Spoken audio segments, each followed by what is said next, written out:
This is an event that we have now done for 3 years straight in a running, and it really fits in with CoHNA's sort of mission to bring out and elevate the diverse voices that exist in the Hindu community. And, I think we all agree that Hinduism is one of the faiths that is truly defined by its diversity.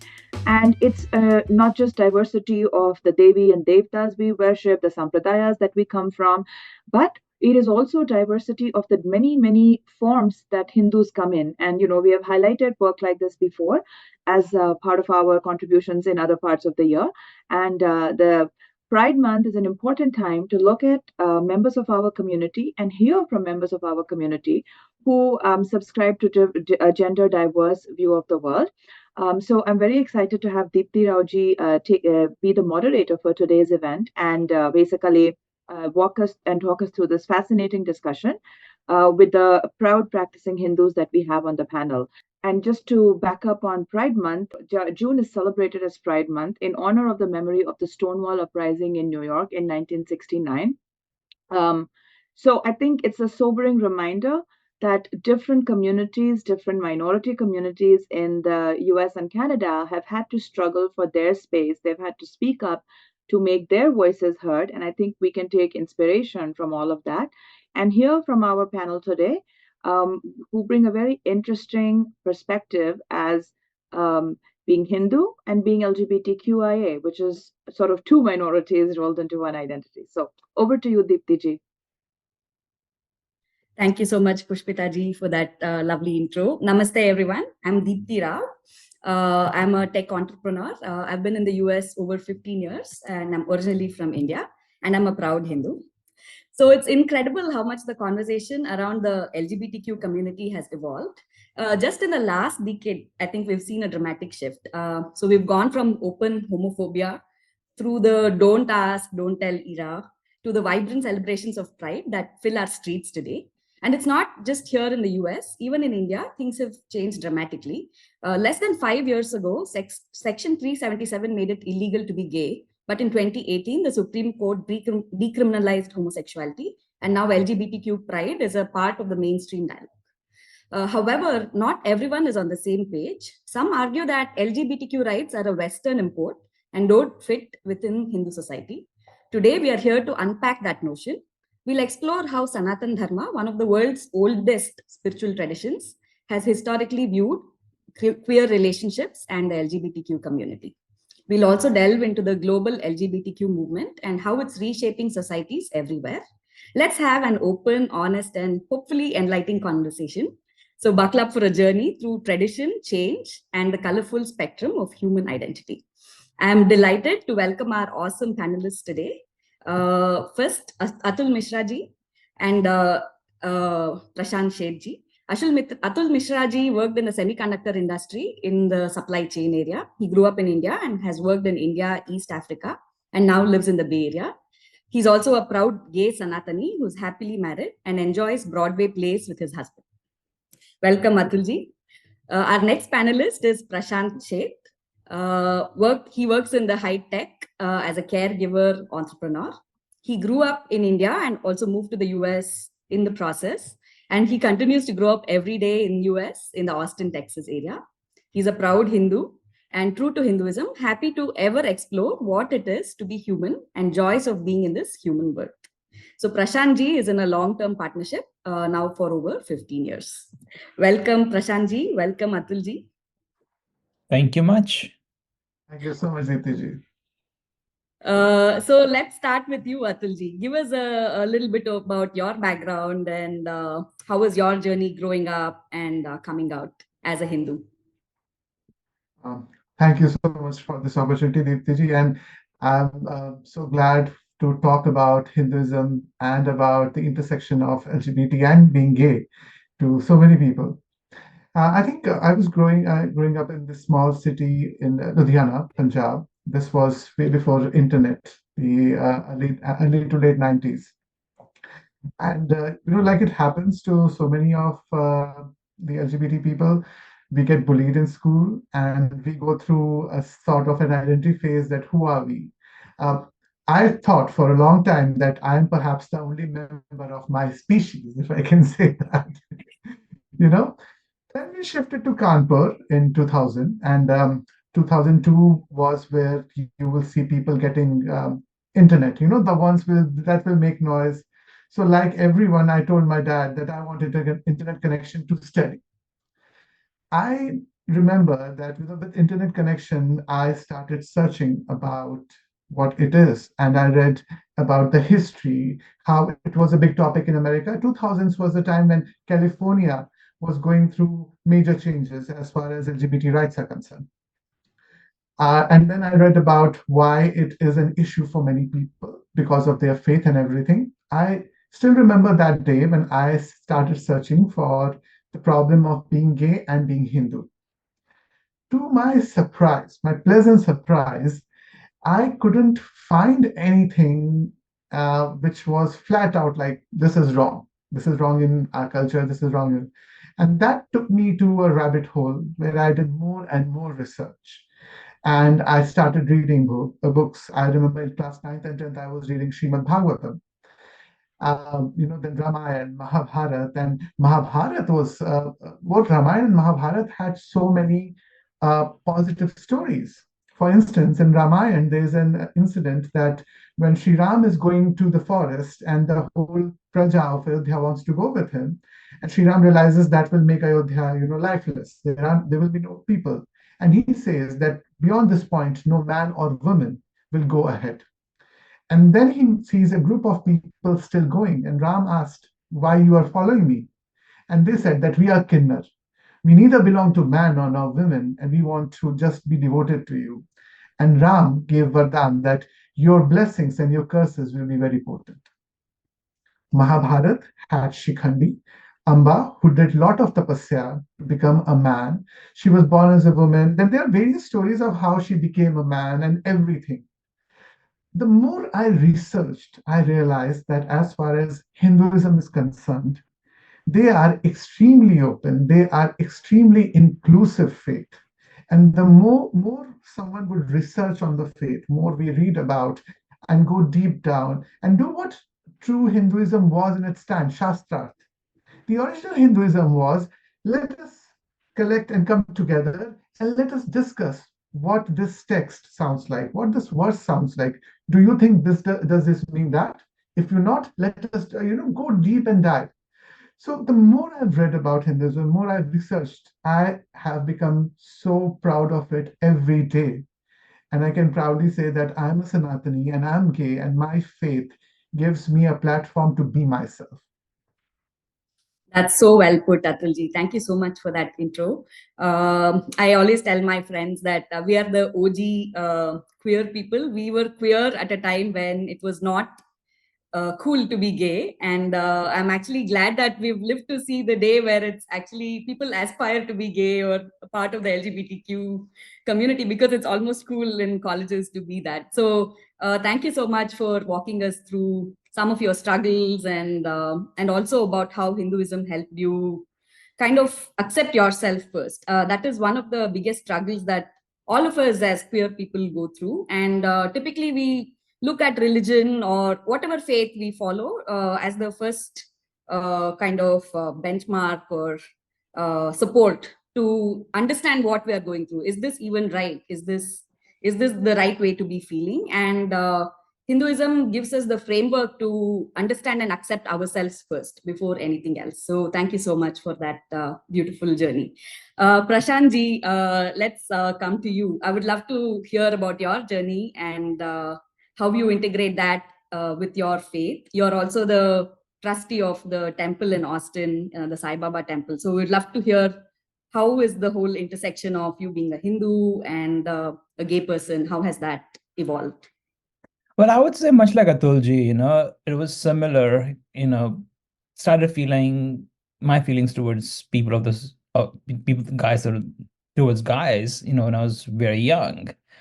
And so it was never anything different for me. I was not on the spectrum, And as I grew up, my parents, of course, expected me to get married. And I actually came out to my parents before I came out to anybody else. I had other experiences, but that was always in the closet.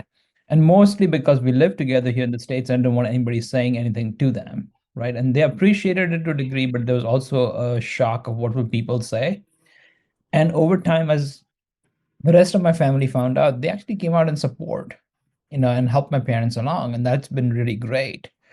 And when I finally came out, it was more like, oh, that's what's going on with you, right? So there's a whole journey that went through. My mother wanted me to do, we did meditation, we did the art of living programs, did Vipassana. She also wanted me to see a psychologist to make sure there's nothing wrong with me. And it was a process of, both Indian and Western ways of negotiating, can this be changed? And ultimately, okay, you know what, this is what it is, and coming to some terms with it. So there is the whole parental heartbreak that happens because of the way our religion is designed at this time, right? And so we actually had to go into conversations of, and this is not a religion, but that's not true. And we actually looked at, much like Atulji said, let's look at these stories. You also look at Ayappa and Sabrimala, and one of our family gurus is a big devotee of Sabrimala Ayappa Swami. And it's like, oh, and we also have a modern clan of gurus and spiritual leaders that are both for it and against it. There are a lot of people that came out of the post 40s, post British era, that actually have adopted the British stance. When Nehru and Gandhi, they avidly went out and destroyed a lot of these artifacts from our culture. And so we had to deal with that, like, oh, this was there, it's been removed, and this narrative has been rewritten around 377 being acceptable because we wanted the most comprehensive constitution. So everything from everywhere in the world got brought in.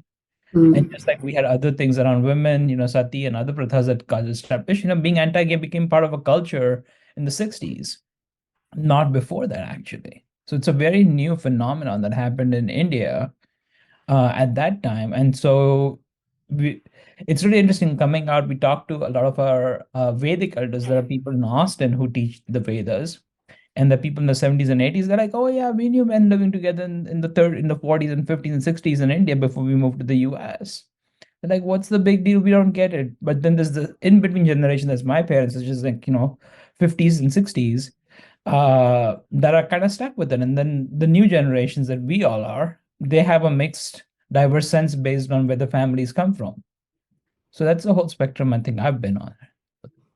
Yeah, that's a great call out. Whatever homophobia that we see, or kind of the resistance to the whole queer group, is actually a British construct or a colonial construct. So thanks for pointing that out. Like, over centuries, like, Hinduism has always been accepting, not just tolerant, but queer people have been integrated into the society just as another part of the Leela of, like, God, right? So we are just as much a part of the society as anybody else, and it has never been in question to kind of marginalize us, or even think of us as a sinful group or anything like that. But unfortunately, we've internalized so much of the colonial constructs and homophobia that stemmed from that the society today thinks that this whole LGBTQ movement is a Western import. So it's very ironic, and I would love to hear your thoughts on that. Like, why do you think the whole queer movement became a Western construct? Any thoughts on that?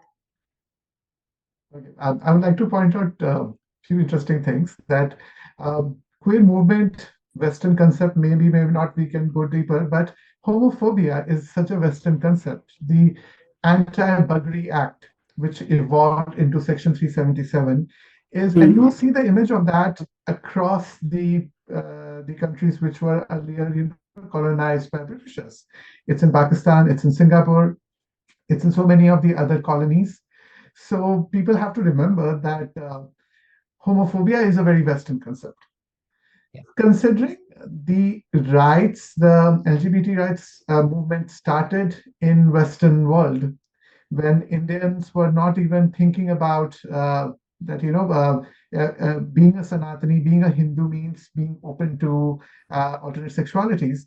So because we stopped doing our research on what being a Hindu means. We stopped doing our meditation on the thought on what it means to be a Sanatani, what does our scriptures say.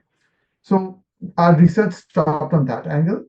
And then we see the Stonewall riots and all the AIDS epidemic and all those things. So then we saw that, okay, these people are fighting on the Western front. And then because seeing those, the LGBT community in India, they started getting more confidence that, why should we not fight our rights in our country? So the middle class India or the common Indian man or woman saw things coming from the West. And that is why they thought that it's a Western disease, if I can use that word. And I've traveled all over the world. And let me tell anyone who has any doubts, gay people exist in all countries, ethnicities, societies, whatever aspect of human nature you use to define group of human beings, there will be gays. You cannot escape it. Yeah, 100%. And it's also observed in the animal kingdom, right? So it's as much a part of nature as anything else. So of course, it might not be prevalent. It might be a minority, about 7% or something. I think there has been some research about what percentage of the population is typically in the queer spectrum, and that's about 7 to 8%. And so it's as much a part of nature as anything else. And as the Vedas say, Vikritam evam prakritam, whatever you consider as unnatural is also the part of nature. And that shows the wisdom or the open-mindedness of Hinduism or Sanatan Dharma, that it was always that things exist in a context and exist in a whole package. We have good and bad, both are the two sides of the same coin. So there is like, and that's why I say to anyone that anyone who says that they're Hindu and they say that they are against alternate sexualities, I ask them that how much research you are doing, how much depth your time you're devoting, you're going down into researching about our Vedas, our Upanishads, and knowing about this faith before you say the statement. Yeah, 100%. And then another thing I would add what Atulji said is, if you look at how our post-colonial mindset is, right? We need validation from the West, it seems, to be able to own our autonomy, right? So if you look at, there was a movement towards working out, bodybuilding, all that started in the 80s, right? Bollywood started that and people adapted into it. But yoga only became cool, Osho started it, it came to being and then it died. But yoga became popular when the West brought it back to India. You think about, everybody started becoming non-vegetarian, people started emphasizing eating meat. Again, 80s and 90s, and now there's a back to being vegetarian vegan kind of movement. It kind of got sold back to India, right? So it's in the same way, being homophobic was sold to India, and now being open-minded is being sold back to India. And we have a delay in how we adopt that sale. And there's the typical resistance, right? It's like, oh no, we don't want to do this. Changing our culture. Change is hard. Just the definition of being human is change is hard. We don't want change. And when change is forced, we definitely don't want that. But then eventually people change. So it's, and we need the validation that the rest of the world is caught on, so now we can move on with it. Very true, very true. I think Pushpitaji had also pointed out that the feminist movement is the same way. Like Vedic culture, Hindu culture never oppressed women. It always thought that women and men were equal. But the colonial construct of women being oppressed and not being given rights was so internalized that we needed the feminist movement to start in the West for Indians to realize and adopt that as well. But the problem is all these movements get kind of weaponized against us and become anti-Hindu or Hindu-phobic. So much so that the narrative that gets spread is that Hinduism is against women, or Hindu practices are anti-women or anti-gay people, right? So how do we actually prevent this from happening? What do you think would be the best framework, or what should the Hindu community do in order to prevent our own frameworks and our own thoughts and our own concepts to be weaponized against us? What do you think is a way for us to move forward as a community? I think one of the important steps is already taken by CoHNA. For instance, this webinar is shedding a light on how being gay, being LGBTQIA plus, and being Hindu are not in loggerheads with each other. I feel that it is also important for us as a Hindu community to, one, do our own basic research on Hinduism, what it stands for, and then to raise our voices, occupy space in digital as well as in real media, and talk about what it means to be Hindu. Now, we cannot do that until and unless we know our stuff. That's the first step starts with us, knowing about our religion and not a superficial understanding. So, and I know life is busy. We all have jobs to do and bills to pay, but there is no harm in giving some time amount of your day in a weekend or weekday to read a bit about, take an Upanishad and don't read, you need not read the Sanskrit version or there are so many translations out there. There are so many, interpretations out there. So start a bit slow, read about it, see how beautiful this faith is. You were talking about feminism, and the topic is about LGBTQIA, but just 2 cents. Shastra, which was considered one of the best tests of being Hindu. Women like Maitreyi or Gargi were considered the brilliant Shastrathis in our culture at that time. So our religion has always been very it always sees a person as a soul rather than, it's a man and a woman. Yeah. So that is one thing, that start doing some research on it. And second thing is talk about it, communicate. When you hear something that you feel is, not portraying the real picture of your faith, there is no harm in raising your voice and pointing out politely that that's not what my faith is. Chicago still remembers Swami Vivekananda because he was there, one of the first in World Council of Religions, and he talked about our faith, what it stands for. And in fact, I don't know, anyone from Chicago is attending, there is Vivekananda Street in Chicago.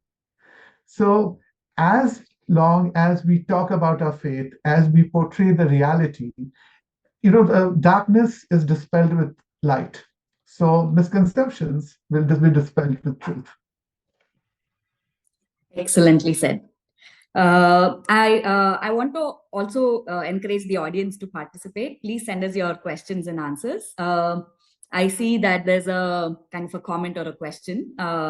Thank you so much for, let me read that out. There's a beautiful picture of Ardhanarishwara in Dharma Yoga Ashram, New Jersey. It helps educate those, mostly non-Hindu, who enter. By the way, the founder of Saiva Siddhanta Church in Hawaii was gay.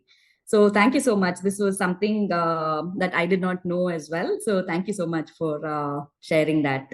While we wait for some comments from the audience, we also have a very beautiful video that one of our volunteers, Lavina ji, who is also part of our LGBTQ community, and she had been on one of the Pride events in the past, had shared, she's made a very concise video about all the Hindu scriptures that refer to the queer community. So let's watch that.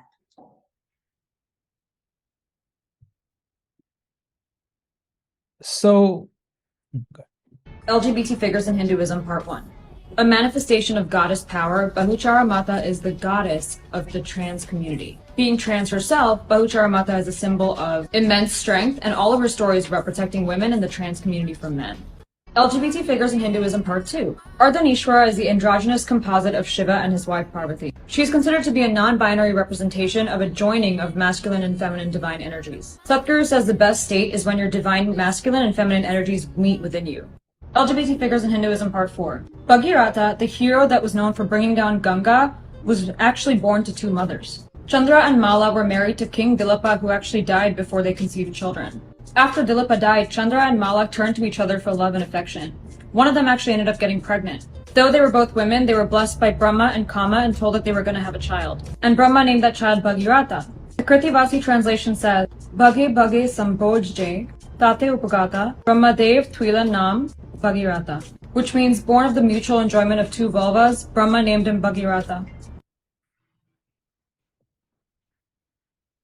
So as we can see, there have been so many references to lesbian relationships, gay relationships, trans relationships. So these are all part of the Leela, and Hinduism or Sanatan Dharma has always accepted and celebrated these unions. So that was a way for us to kind of, a very nice video for us to know about a crash course of queer culture in Hinduism. So please follow Lavina ji, Pushpita ji. Deepti ji, I just wanted to jump in there and say that so Lavina is very big on TikTok. So her handle is Livin Lavina Loka. We'll put it as and we shared these videos today with her permission. I mentioned we had done these sessions for a few years, and she was actually one of the people we did it the first time. And I think we also get, in general, in my work at CoHNA, I get a lot of questions on who do we follow, because misinformation is so rife on social media, especially TikTok, that I always recommend her channel as a wonderful one for everyone to follow, because it's not just about being LGBTQIA, which is certainly very important, but she was just a font of information on Hindu Dharma in general.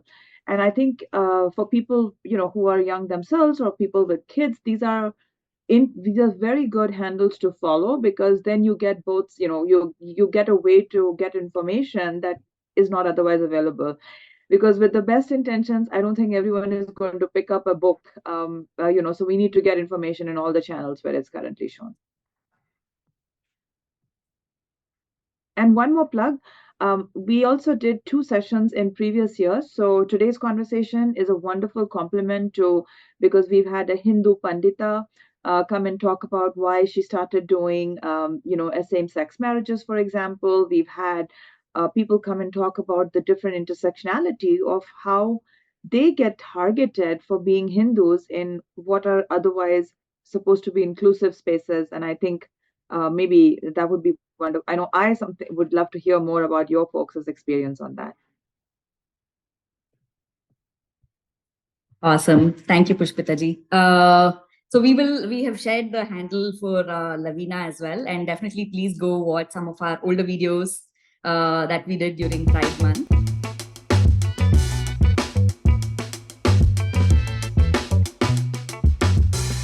We'll also share those videos here. So Pushpita ji, going back to your question, and maybe Prashant ji, you are a part of the interfaith community in Austin, where you bring in your perspective as a Hindu, but you also work with a lot of other faiths, leaders of other faiths. So how have other faiths integrated the LGBTQ community into their realm? And what do you think the Hindu community can do better in providing a safe space for gay people? And by gay, I mean everyone in the queer spectrum. Thank you for clarifying. That's a really great question. So the work we do with IACT, the Interfaith Community Austin, is we have a great program called the Red Bench. And what we've done in this program is we use different venues to actually have people of different voices, different mindsets come together and have a conversation, kind of like opposing viewpoints. And there's nothing better than people of different mindsets coming and having a conversation. Hey, let me hear your point. And that forum is created with a set of rules saying you're not going to be abusive, just a civil conversation between people, right? You come in with the open mind to hear the other side. And that is what I think Hindu temples could really take on. In fact, I'm starting that with our Sai temple. We propose that we actually start a community dialogue, right? We look at conversations from outside, but we actually not addressing the own conversations in our own community. What do people in our community need? What are we fighting? People say, oh yeah, in the US, everybody's doing well, but you hear about things like domestic violence, right? You hear about children being abused. Even in our community, we don't talk about it. But really creating that safe space. See, in the olden times, the temples were large. They were city-like almost because of this role that the temples played at that time. People could come there for shelter, they could come there for food, they could come there for weddings, they could come there, when there was a problem, they could come there for advice with elders, right? And we don't have that role anymore. So really restoring that aspect of community beyond just, the worship and the tradition that we have, that would be really a great place for people to say, hey, let's build community around this. Because, being gay or being queer or people going through divorce, whatever it is, the first thing that everybody fears is being ostracized by the community. right? And divorces are common. Single family parents are becoming more common in our culture now. And rather than continuing this way of like, oh, we're going to shun them, we're going to put them out, we could actually start building collective around that. Hey, we are here. People have situations in life we can support. So that's one of the ways that we as community of temples can start participating and really taking on dialogue in our community in a whole new way. That's an excellent point. And I think the whole decentralized nature of Hinduism allows and requires everyone to participate and do their part in order to keep the community alive and thriving, right? And temples should be, as they were in the Vedic times, should be the kind of the center of kind of where all this congregation happens. And I see that Sandeep Sakshamji mentioned this on the chat, that a lot of people use temples today only as a place of worship where we spend time quickly and then rush away. So how can we change that? So Sandeep ji, I think this, what Prashant ji said is the best way. We have to revive temples as a place where community is formed and where we interact and understand what are the needs of our own community and how do we address those, rather than just being a place where you go with your wish list of whatever you need and ask God or the deity there, right? So that was not the original. Of course, that is one part of bhakti and dharmic aspect, but that was besides that, there's also this whole community aspect that's missing that we should revive. So thank you so much for that. Let me go through a few more audience questions.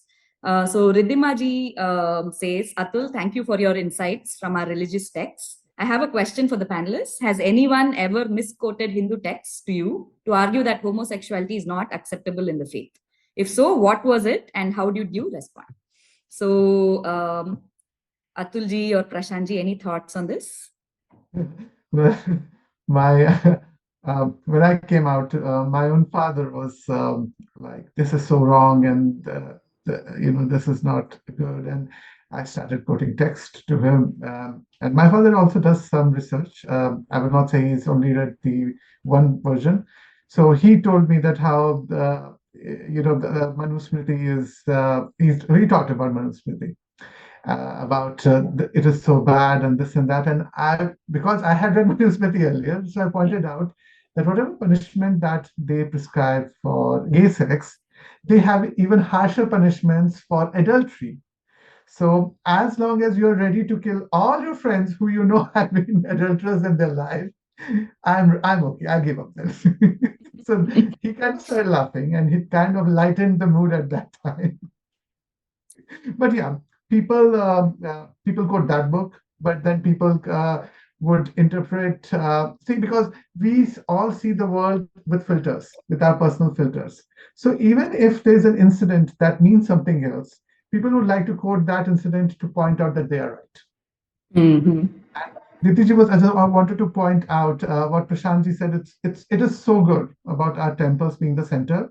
I'm married to a white Texan who goes to a Universalist church, and just to point out that they have given a list of all the events they're going to have in the Pride Parade during the Pride Parade, and various kind of talks, discussions of some food thing. So temples can become such a good center of our culture, especially in America, if they make sure that no one is being judged for being single in their or being divorced, having alternate sexualities, letting their kids be whatever they want to be, and that will be good for us as a community, for all the individuals who are part of that community, because human being is a social creature. And temples can fulfill that role so beautifully. 100%. I love that. Prashantji, any thoughts on that? Like, have you been quoted scriptures to show that homosexuality is wrong? Has that ever happened to you? I think much like Atulji, I think the only thing that came up was the Manusmriti, because there really isn't anything else. And in fact, what was really interesting is when you point to the temples, right? Saying, hey, the Khajuraho temples and the other temples that are there, and actually a whole number of temples that were destroyed in the transition between the British and the British handing the empire over back to us. There are a few references still left to them. And when I bring them up, and they'd be like dismissed, they're like, "Oh, that's being misinterpreted today, right?" And it's like, no, that's really not misinterpreted. Because if you look at the misinterpretation, then you go back to the very origin, which is the Kama Sutra, which also includes gay sex. It says, it's not desirable, but it is part of nature. And you kind of just give it up. You're like, okay, there is really nothing about it, and everything, all the reaction that we have as a community is a learned reaction and mimicry of the Abrahamic faith reactions to homosexuality. So there is Very really true. nothing there. Yeah. Go Thank you, ahead. Ridhima, for asking the question. Yeah, a great question, Ridhima. My 2 cents here are that we as a community have never been by the book, right? Of course, we have thousands of scriptures, and that's the whole beauty of Hinduism. Each person is allowed to follow whatever makes sense to them, right? So when have we ever had Bhagavad Gita and referenced it to know how to behave in the world? Of course, these are all guidelines. So these are all kind of external frameworks that our religion has given us. But that is the beauty of Hinduism, right? There's always the Smriti, which is more time bound, whatever makes sense for the current time. So these are the set of rules that you follow based on the age that you live in. And then there's the Shruti, which is the eternal concept or the core concepts of Hinduism, which is what we should think about, right? Like Hinduism always looks at every individual as a soul, the Atma, Jivatma. So, and Atma doesn't have a gender, right? So it has never been a question of homosexuality being a sin, because we know that the same Atma could have been a male person in the previous birth, and maybe now you're a woman or a trans. So we've always recognized that the soul is genderless, for the lack of a better word. And the whole conversation about queer people and gender non-binary that's going on, Hinduism has always recognized that, right? Like we've always looked at people as the Atma first and the body next. And that is something that we should always kind of revert to, even if there are some scriptures in Manusmriti or something that said maybe it made sense at that point. Manusmriti is not relevant anymore. I don't know why it keeps coming up, and this was again something that the colonized mindset, right? Manusmriti was made relevant by people that were anti-Hindu or had an agenda in mind. When have we ever looked at Manusmriti to decide how to behave in life, right? That has never been our guidebook ever. So maybe Manusmriti made sense when Manu was alive, but if it does not make sense today, Hinduism gives us the freedom and the power to create a set of rules that are relevant for the world today, as long as we are not violating the core concepts of Hinduism, which is ahimsa and understanding the nature of the soul and all of that. So this is an opportunity for us as a Hindu society to come up with a set of new smritis that make sense for the current world and the current century as well. So that is my thoughts. Yeah. Very beautifully said, Deeptiji. And you have to look at Hinduism overall to see it is an MCQ like kind of religion. You want to worship God as formless, there is Nirakar Swarup. You want to worship God as with forms, there is Sakar Swarup. You want to worship God as a female, there is Devi. You want to worship God as a male, there is Shiv system. There's a Vaishnav system. Whatever you want to pursue God as, Hinduism will have a form. We say that we have 33 million gods, so pick your choice. But the important thing is to remember that there is a force out there that has created the universe. The aim is always to be liberated from the life cycle, or the birth and death life cycle. You choose your path, just remember the main goal, the main aim. And it is such a beautiful way to give you the freedom that you want to live your life as. And but I think one should be thankful of that faith. I'm very thankful for being a Sanatani. Same here, same here. The more I understand about our dharma, the more I feel really grateful for being born into this, something that most of us did not appreciate growing up, maybe, or we kind of took it for granted. But the more I understand it, the more I'm kind of at awe at what our how profound our dharma is. So thank you so much for that. Okay, let us look at some more questions. So Varun says, I spend time with lots of Western pagans. Many of them don't have their own communities or places of worship. There's a large overlap between queers and pagans. And I'm wondering if there are any temples in the US that are opening their doors to Western queer pagans. Is there a list of contacts that could be spread around? Okay. Thank you, Varun. That's a very interesting question. And Hindu temples are always open to everyone. So whether in the US or anyone else, anywhere else. So but it is a very interesting line of thought. Any thoughts on Western paganism at all, Atulji, Prashantji? I think as long as the visiting person brings good intention, it's always possible to have a conversation with the temple coordinator and say, hey, can we have, some day, sometime, some hours over here, weekly, monthly, however it is, for bringing community together? Can we use the facility for this purpose, right? It may be a really simple request that can begin at the temple, and to educate them, saying this is what we are about, this is what we want to create, this is what we want to do, this is what we want to encourage, right? And as long as it's not disrespecting the temple, the deities, I don't think there would be a problem with any of that. It would have to be initiated. I don't think the temples are reaching out yet. If I hear it as an outreach, we haven't started that yet at all. I think temples are just getting to the point where they're organized, and we're starting to do, within our own traditions, there is Pongal on one's, sorry, there are different festivals across different traditions. Sankranti, Pongal. Sankranti, thank you, Pongal.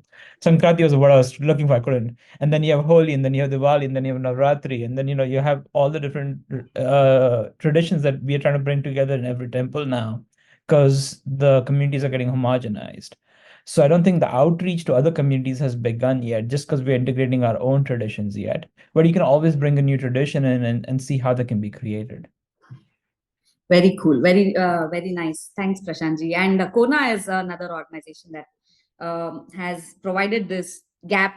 It's trying to bridge the gap between decentralized Hinduism and organized activism. So that could be something that we could all take the help of as well. So moving back to the questions, thank you so much for all these comments. I love the engagement. Please keep them coming. So Sandeep says, Kama Sutra has two parts. I often see people only talk about the first part and not about the second part that talks about the life beyond the told first part. Shall we not talk about both as part of the same Granth? Any thoughts? I have not read the Kama Sutra, but I know from my research, very superficial research to admit, is that Kama Sutra is not all about sex the way it has been portrayed by, again, like the translators, right, who had an agenda of their own. It is a very evolved book talking about sex as one component of Tantra and how to, again, achieve that moksha through tantric steps. And of course, LGBTQ relationships are also a part of Kama Sutra mentioned there. But any other thoughts beyond that, Atulji? I think Kama Sutra is a very feminist book because Kama Sutra says that a good man, a good lover, should make sure that his partner, assuming this is female in the case, is sexually satisfied. And if she's not, then you have not done your job right. Besides that, it's a book of desires. So when we say desires, we would limit it to only one form. But again, it has a overarching view. And in our culture, we also have dharma, artha, kama, and moksha. Desires is a part of our entity. We are made of our desires. And when I say again desires, it's not only related to the physical desires. It can be, monetary ones. It can be that, you want to have some repute in society. So I think, again, coming back to our faith realizes that we all are human beings. We all have our different kind of needs, and there should not be any shame about it. So I think people, like he said, that there are two parts of it. Definitely talk about the second part. If it is there, it only adds more to the understanding of Hinduism among people who have either not read Kama Sutra or not aware about Hinduism. Very nice. Thank you, Atulji. And Sheila ji, thanks for your comment. Hinduism is a very evolved religion. Every year in Kerala, a temple has this festival where men dress up as women to offer prayers. Thank you so much, Sheila ji, for mentioning that. Okay, so is there an India-based counterpart or similar organization as that of CoHNA, where LGBT people from India can go and become part of the community? Thank you so much for that question. We are actively trying to create safe spaces. So we will share, I have created an Instagram handle called Dharmic Queer, where again, people of our community that are also practicing Hindus, or even like anybody from the Dharmic fold can follow. So it's called Dharmic Queer on Instagram. Currently, it doesn't have any followers, so I'd love for all of you to join in, and let's keep the conversation going. And then I think it's upon all of us to create those safe spaces and create events like this where people know that we exist. The queer community is not all anti-Hindu, and the Hindu community is not all anti-queer, right? So we are the kind of the bridge that helps bring both those very active communities together, and we hope to continue this conversation. So on that note, I actually want to also go back to some of the comments we had on Instagram. Because when we posted about this event on Instagram on the CoHNA handle, we had about 200 people come in and actively say that I'm glad that they engaged with us, but we saw a lot of comments that we think should be addressed. And I think we've also already spoken about some of this as a part of our session today, but I would love to talk about some of these comments as well. So this was one of the comments. This is what happens when you are brainwashed by westernized agendas. LGBT is not a part of Hinduism. So these were some comments, things like this that came up. And thank you for actually being whoever made this comment. I first appreciate that you expressed this view. And we always had a little bit of suspicion that the queer groups that have been organized now today in the US or anywhere in the world are not pro-Hindu. And so the very thing that people have noticed this and have brought this up is also a big thing that we should bring up and discuss, right? So first, let's talk about being brainwashed by westernized agendas. I think we've discussed enough times today to show that LGBTQ is not a westernized concept. If anything, like Atul Mishra ji pointed out, homophobia is a Western concept. But being pro queer community is actually a Hindu concept and a Hindu practice as well. So any other thoughts for these comments, Prashant ji, Atul ji? Well, what I would say is really just start, the basic of Hinduism, right? Whether you know the tradition or not, everybody knows about the Gita. And the simple fact about Gita is Arjun is in presence of Krishna and he's asking Krishna questions. What Hinduism permits us is that even as humans, even in the presence of God, we have questions. Our curiosity and our nature is not satisfied just because there's God in front of me, I shouldn't have any questions. The human mind is given that freedom to ask, and the breadth of questions in Gita covers everything, right? So it really is your place to question rather than come to a conclusion that something is fixed. If you come from a point of view that, being gay is fixed or not being gay is fixed, then you're coming from a conclusion. There is no room for you to actually be a Hindu who explores his own religion and his own humanity in that perspective. So if you're really going to take a stand saying something is a westernized agenda, something is Hinduism or not, I suggest that you start by the inquiry, like, is what I am coming as a conclusion from, is that really real? Who do I ask? Can I ask God? Can I ask my scriptures that? And get into a serious inquiry for that. Otherwise, you're just letting somebody who told you something and then becomes part of your ego, which again is a part of Hinduism. Like all of it is Maya. So if you're looking from there, then are you really responding to your ego and delivering more of that, which actually is a consumerist agenda? So I'll leave with that. Very well said. So LGBTQ, the way it is portrayed today, may be, again, something we borrowed from the West in terms of pride movement and stuff. But queer people have always existed, and Hinduism has always accepted us. And as Prashant ji said, it's all Hinduism is the decentralized nature is what allows for people to question, debate, come up and not come with a fixed mindset, right? So the very fact that you're closed off shows that you're not actually speaking in the core with the core concept of what Hindu Dharma preaches, which is openness and being understanding of all diversity of life. So let's go to the next question. I don't understand one thing. Back in 2010, none of this existed, and then suddenly there's pride parades going on everywhere. So what is happening? I think this is a fair question, and like I said, we've seen the whole LGBTQ movement evolve over the last decade, especially. It's really accelerated, and even though queer people always existed, Hindu Dharma or our religion never kind of celebrates one specific identity or doesn't put too much focus or highlight on one specific aspect of your identity.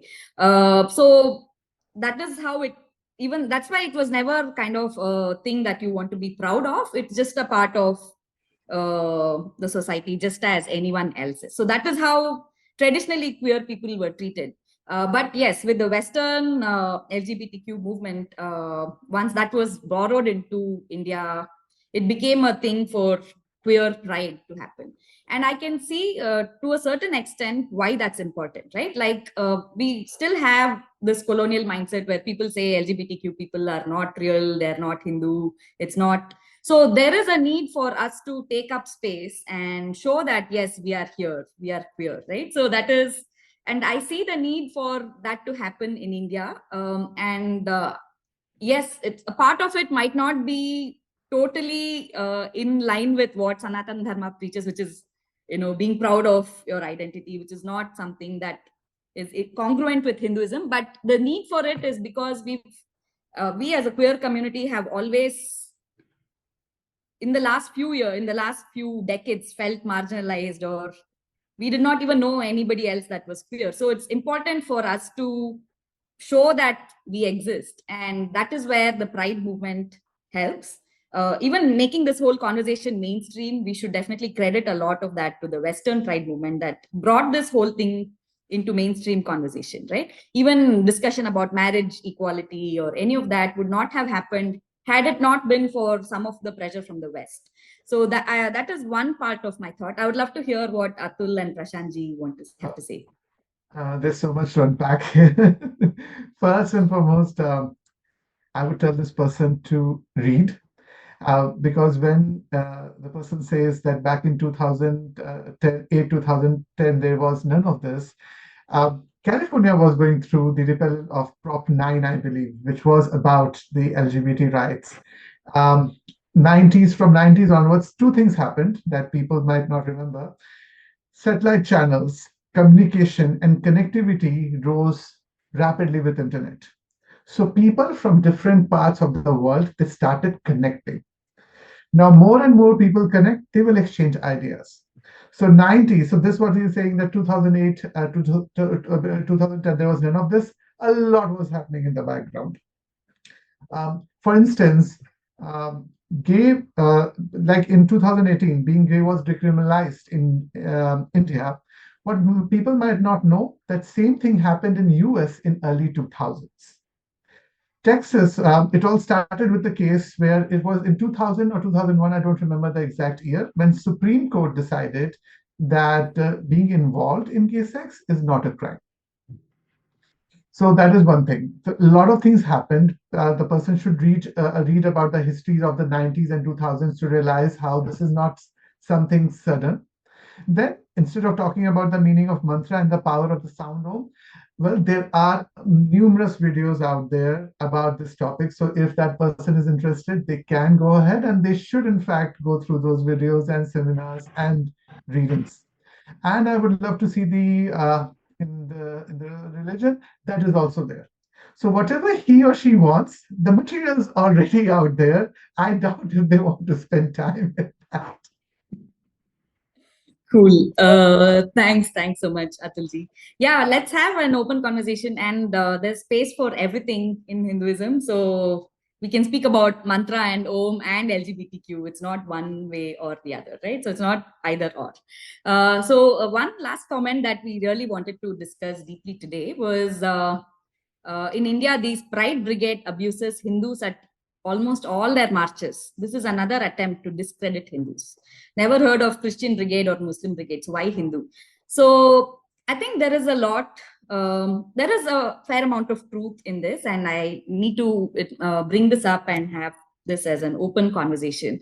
So like we discussed earlier in the session today, the Western import of the queer movement, right? Even though it was always a part of our Dharma, the Western import resulted that it came with an agenda of their own. And a lot of rejection from the Hindu society has also resulted in this kind of marginalization of the queer community itself. So growing up as queer people, if we did not have support from the community as Hindus or from our families or any of that, right? So you're usually left with this void where you don't know where to go, and that is where all these Western imports of the queer movement, anything with an agenda will come in. It makes you ripe for being taken over by people with an agenda. So what has happened now is the politicization of the entire queer movement, and that is what we are seeing as a result of the politicization and the Western import, right? So what has happened in the Pride community in India or anywhere else is that people that have an agenda outside of what the queer people want have taken over, and that's why we're seeing so many of these politicized protests about, say, queers for Palestine or queers against Hinduism, queers against Holi, things like that. So one thing that we as a Hindu community could do is provide safe spaces again for the queer community so that you can kind of bring them back into the Hindu fold, so that we as a community can feel safe within the Hindu groups.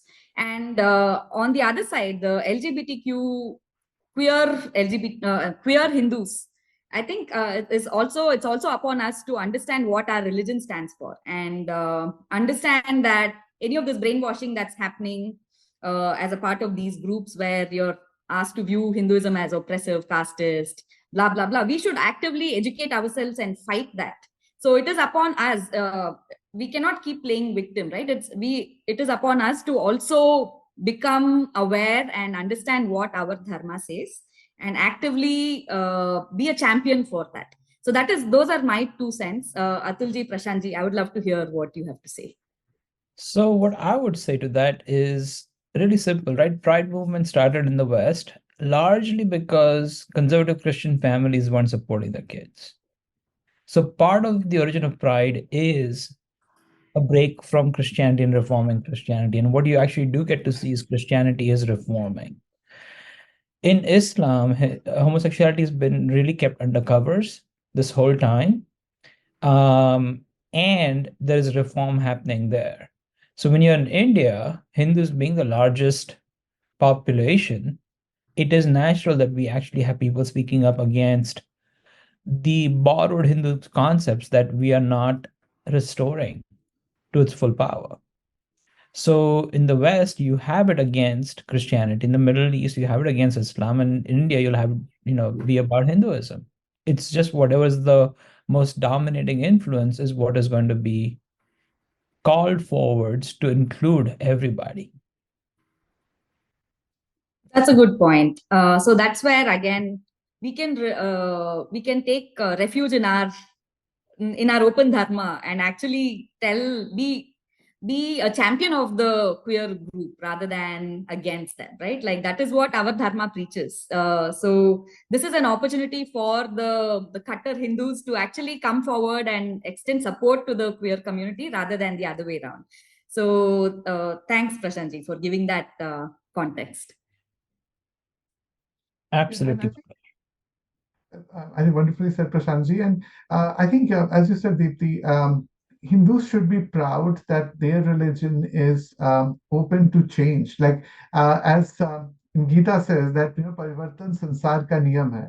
Change is the only constant in the world. And as Prashantji pointed out, that sometimes, most of the times, we are very resistant to change. So we need to communicate that that we gave the world that be ready for the change. That's the law of the universe. So Hindus, when anyone mentions other religion, like first and foremost, it's up to the followers of their community. So I'm not going to speak about that. But our community, being a Hindu, is all about accepting change and being okay with it. And if the march is, there is people who would discredit Hindus, then you be the change. You be someone who is open-hearted, who supports LGBT rights, and show that how being Hindu in today's time is someone who is pro changes, who is pro alternate sexualities, who is pro demolishing the caste system. So be the change you want to see in the world. That it can be as common saying as it can be. Very well said. Very well said. So I think that is it's a call for all of us as Sanatanis and Hindus to practice what our Dharma preaches, which is being open, being accepting, and not just tolerant, but also accepting and celebrating all diversities in life. So it's a great way to kind of wrap up this session. And thank you, Janaki ji, who also made a comment about on the same lines of how LGBTQ people and Hinduism should actually unite. And thank you so much, CoHNA, for providing this platform for us to have this open discussion today. I see that Sandeep has raised. I have one question actually, Deepti ji. So, when I saw the comments and when I heard this discussion, it was very interesting. But I also wanted to, a lot of the comments were about these folks are so Hindu phobic. Why are you as a Hindu organization bringing them on?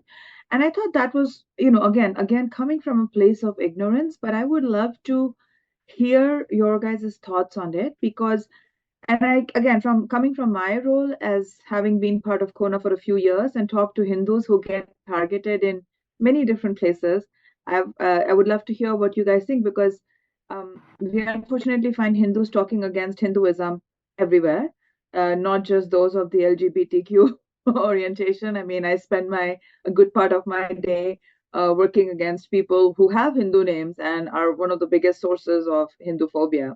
So I would love to hear the thoughts of you guys as proud Hindus in an LGBTQ space. What is it that you face being Hindu in those spaces? I can get started. So I always, and I have observed this kind of Hindu phobia and also a little bit of even people not wanting to come out as Hindus in the queer spaces, right? So, and I think that's because a lot of us have bought into this Western narrative of Hinduism being anything Hindu being bad, oppressive, casteist.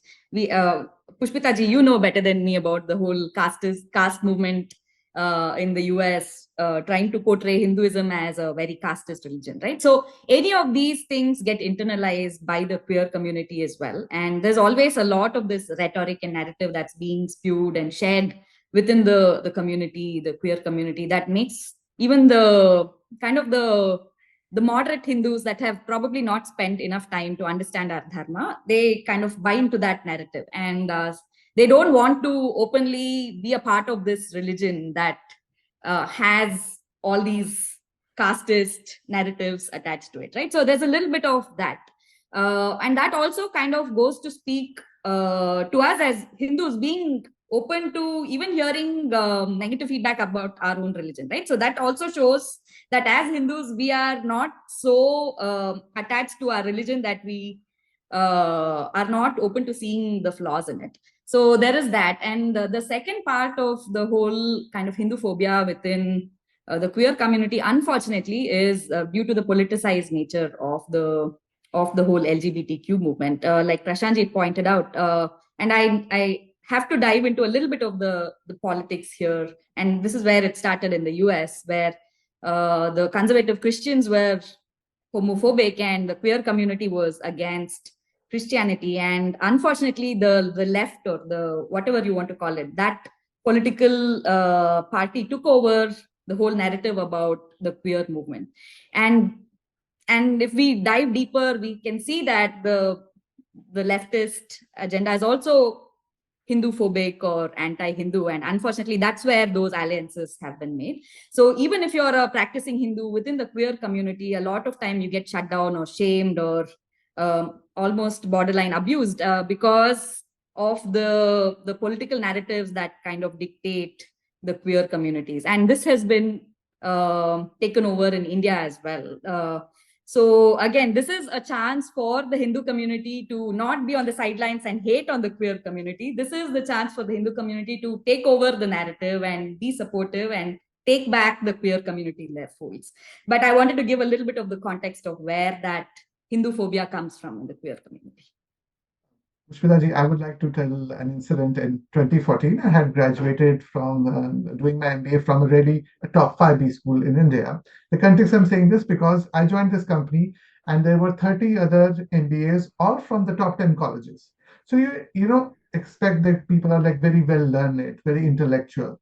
So among 30 people, there was one person from other religion and the rest 29 were Hindus.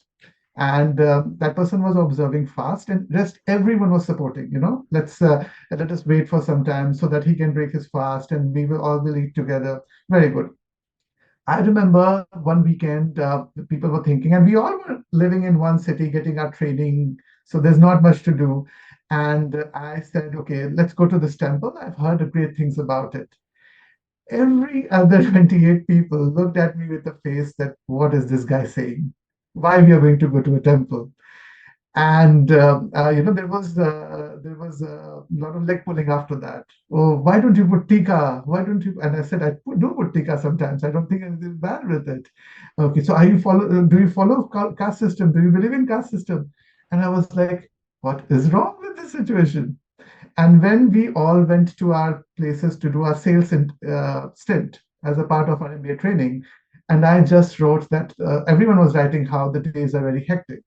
And I just wrote them back that, the days are very hectic, but there is a temple nearby. So after the day is done, I just sit there for 30 minutes. It gives me a lot of peace. And someone wrote, oh, share the picture of the temple. I shared. And then the guy said, dude, I was just joking. We were just pulling your leg.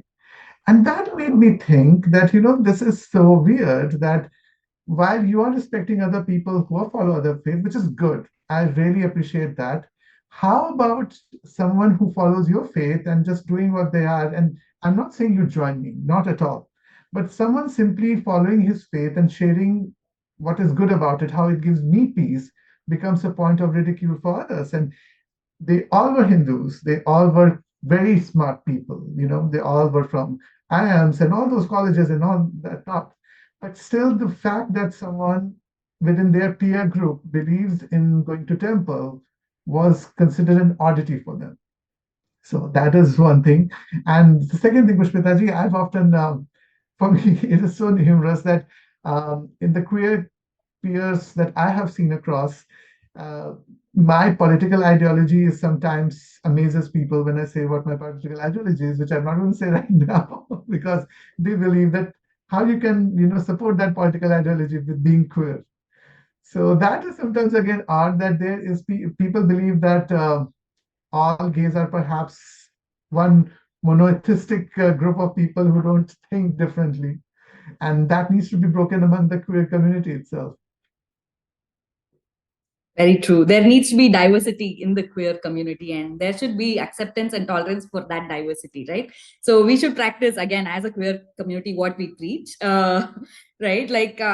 Just like we expect the others to accept us for our diversity, we as a community should also be accepting of diverse political views or diverse religious views. So I think there is also a lot of that. It's a call as a member of the queer community.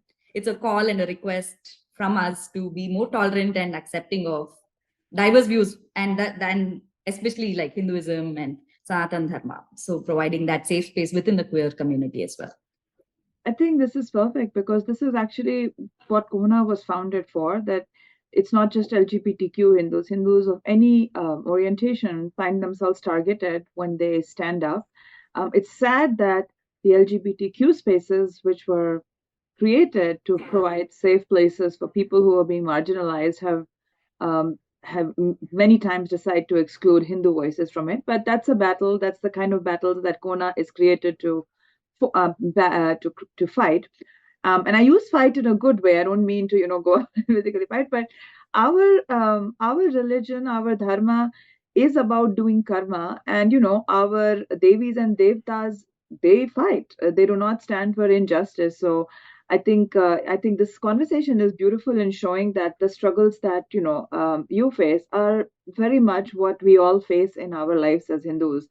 In India and in the West. So, in that sense, we are all one big happy family. But I know, and this is a fascinating conversation. We could go on forever, but I know we need to be respectful. But before we do, I just have to do my little bit and ask everyone that, these conversations and this movement is possible only because of the support of everyone around us. We've talked a lot about the various the how the ecosystem is stacked against us, but honestly, little steps make a difference. They have made a difference. If you connect with CoHNA, you will find out many areas in which small groups of volunteers have actually moved the needle. More in some areas, less in some areas, but that just means there's more support needed. There's more ground to be covered. So please join and support. And I mean, really, there is a way for everyone to support, even if it's just staying connected with the content and amplifying that, all the way through to joining, volunteering, and donating, because all of this is important to grow, amplify, and sustain a movement. Rome wasn't built in a day. We were the original Kathakars. Let's become the professional Kathakars again. Thank you so much, Pushpitaji. I think that, I would love to continue this conversation. Thank you, everyone, for joining. I know we're over time, but this was lovely. I really enjoyed diving deep and having an open discussion about various aspects of Hinduism and also about the queer movement and the queer community as it stands today. So this was really enlightening. Thank you, Atulji. Thank you, Prashantji. And thank you, Pushpitaji, for giving us this platform to have this open discussion. And sorry, since somebody asked a money question, I just have to jump in. Yes, you can donate online. We are on most of the big platforms that you find through work. And so you can donate there and get a corporate matching. You can donate and apply for the match later. All of that is possible. If you have any questions or problems, ping us info@kohna.org. And I'm really sorry to interrupt, but Lakshmi ji is very important. For sure. Dharma, Artha, Kam, Moksha, you need Artha.